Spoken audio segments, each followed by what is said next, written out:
I had a really beautiful day yesterday at a family get together. Lots of really rich healing conversations between a group of women that were there. And at the end of the conversation, as I was getting ready to go, my mom said, "Oh, hold on a minute. I want to tell you this quick little story about an exchange that she had with my daughter." So they were in the car, and my daughter is, ooh, my nose is tickly. My daughter is 6 years old, and my son is just about 4. So they're in the car driving with my mom on their grandma day, and they're, getting at each other, bickering a little bit. My son is saying something along the lines of, "She's always mean to me." And my daughter is saying, "Grandma, my brother's saying that I'm always mean to him, and I'm not always mean to him."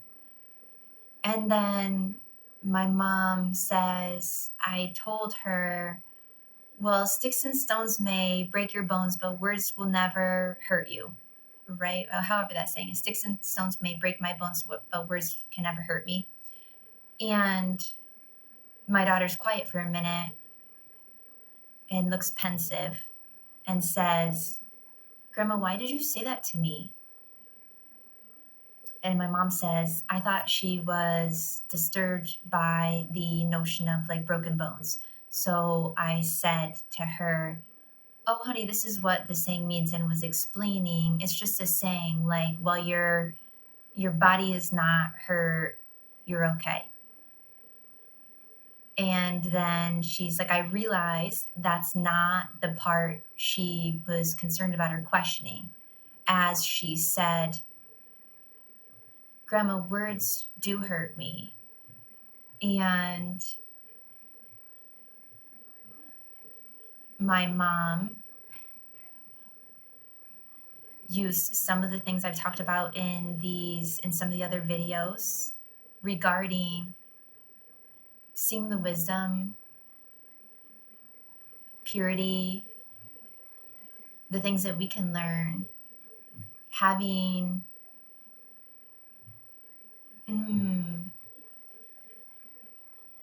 receptivity to what a child brings to the table, who is still so close to source and is here to help with evolution, healing, and breaking chains. And so she beautifully takes that in and says, "You're right. You're right. Words can hurt, and they do hurt, and that's valid. And that's an old saying that's outdated. And sometimes people just say things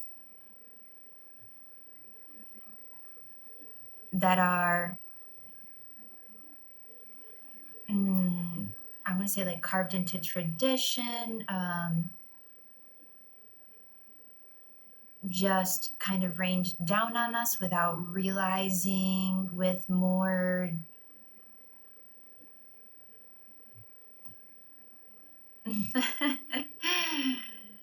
I'm getting a little lost for words on how I want to explain this notion of almost a blind acceptance of things that deeply don't sit well with your soul and eternal or infinite wisdom. And yet the current of that conformity, just sweeps you away without, when you hear it repeated back out of the mouth of a 6-year-old, and you just stand up. You just stand up and you go, "Oh, wait a minute, this water is only 2 feet deep. And I'm rooted into something stronger than this current. It's an option. It's an option for me to stand up and step out of this thing that I actually think doesn't make sense. Here, that doesn't make sense." And so as I hear this story, I just have all sorts of love and honoring, adoration, pride flowing through every soul of my being that goes in both directions when we talk about generational healing and breaking links. And I won't go into more depths of generational healing for my lineage of women in my family. I'll just say this is one, the sticks and stones thing is just a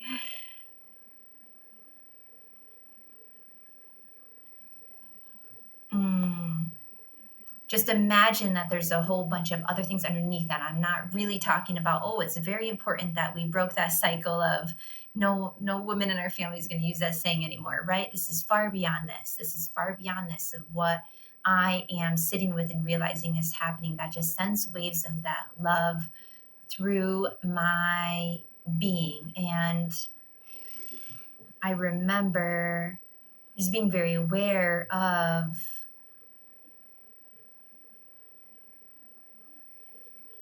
some things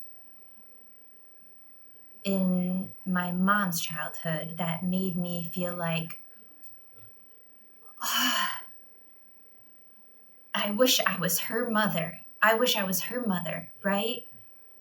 I wish I was her mother. And maybe in the next lifetime, I could be her mom because I want to care for her in that way. But I'm just a little girl, right?"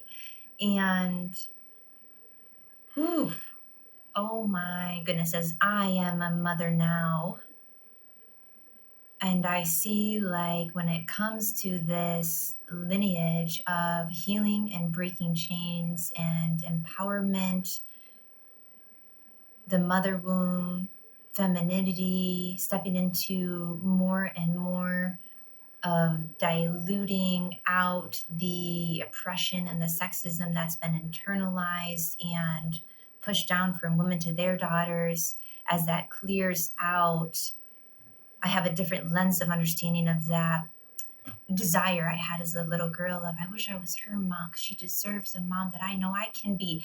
And now I'm in this sandwich of these two amazing souls being my mother and my daughter and me.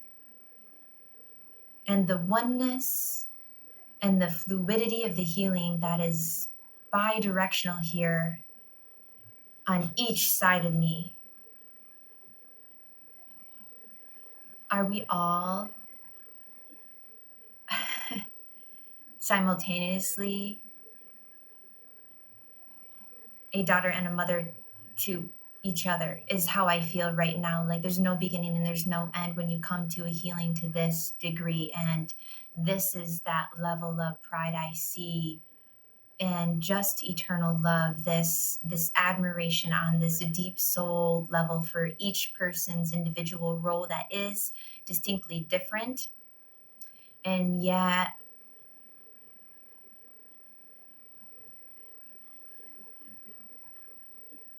mm, unable,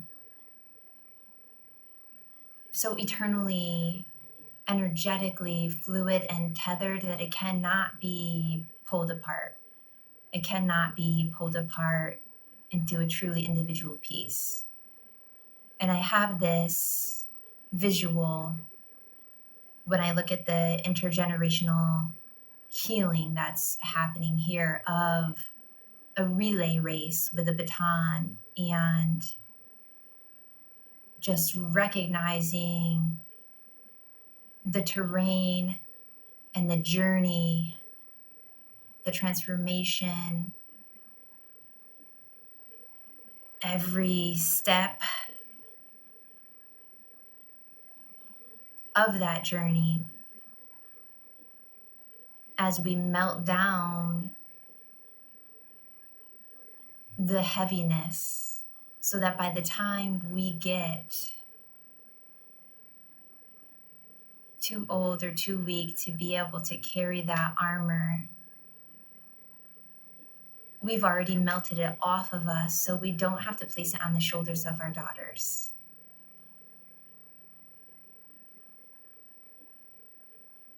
And that's where it's at. That's where it's at. And whatever the person above me melted down, Chef's kiss.